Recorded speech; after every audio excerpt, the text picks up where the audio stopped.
Shalom, salam sejahtera bagi kita semua. Kita bertemu kembali dan kembali kita akan mendengarkan ringkasan pelajaran sekolah Sabat pada hari Minggu untuk pelajaran ke-7 dengan judul besar Menyembah Sang Pencipta. Sebelumnya mari kita sama-sama berdoa. Ya Tuhan, kiranya Engkau mengurapi kami pada saat kami ingin mempelajari pelajaran sekolah Sabat kita pada minggu ini. Kiranya Tuhan memberkati kami dengan Roh Kudus yang berasal dari sorga. Terima kasih Tuhan, di dalam nama Tuhan Yesus kami sudah berdoa, amin.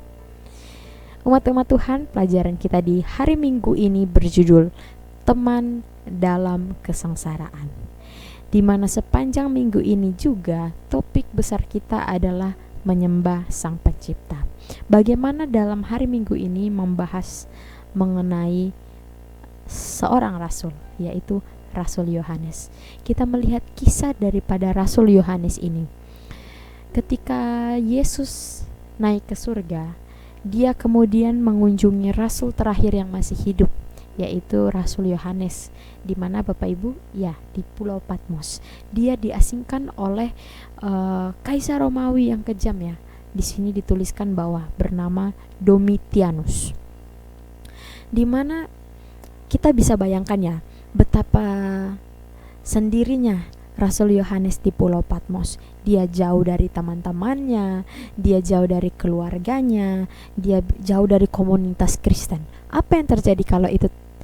Apa yang kita rasakan kalau itu terjadi dalam diri kita?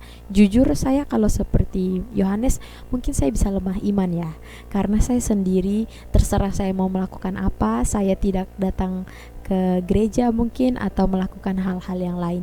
Tapi tidak Bapak Ibu, dengan Rasul Yohanes, dia di tengah kesengsaraannya, kesulitannya, dia sendirian, namun dia harus menghadapi itu semua.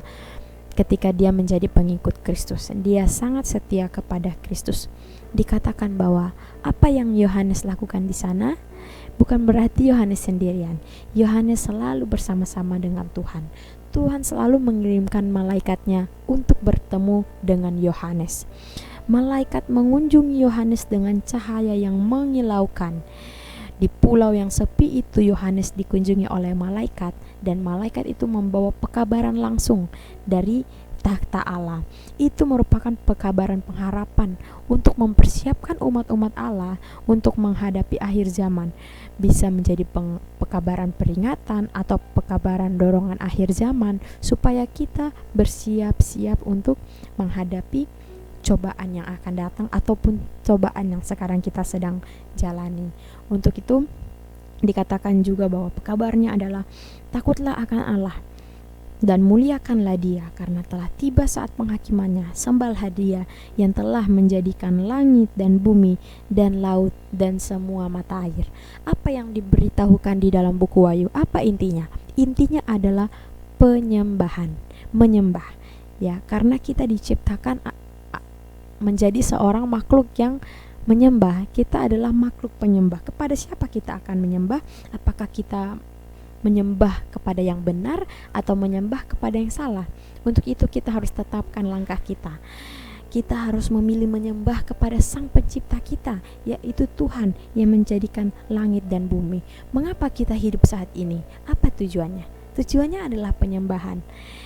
Dan penyembahan itu akan membawa kita kepada tujuan akhir, yaitu hidup yang kekal. Dan dikatakan bahwa untuk masuk ke dalam kerajaan Allah, kita harus mengalami banyak sengsara. Bukan berarti kita menyembah yang benar, kita akan dapat selalu yang baik. Tidak. Tetapi Tuhan akan selalu bersama-sama dengan kita. Jika hamba-hamba Tuhan yang setia seperti Yohanes itu bisa menghadapi penderitaan dan kesengsaraan, apa yang membuat kita berpikir bahwa kita atau diri kita sendiri juga tidak akan menghadapi masalah? Tentu kita juga nantinya akan menghadapi masalah. Tetapi dikatakan sebagaimana judul kita pada hari Minggu adalah teman dalam kesengsaraan. Tuhan akan menjadi teman kita, dan Tuhan akan menolong kita untuk membagikan firman Tuhan. Demikianlah ringkasan pelajaran sekolah Sabat kita pada hari Minggu. Tuhan memberkati.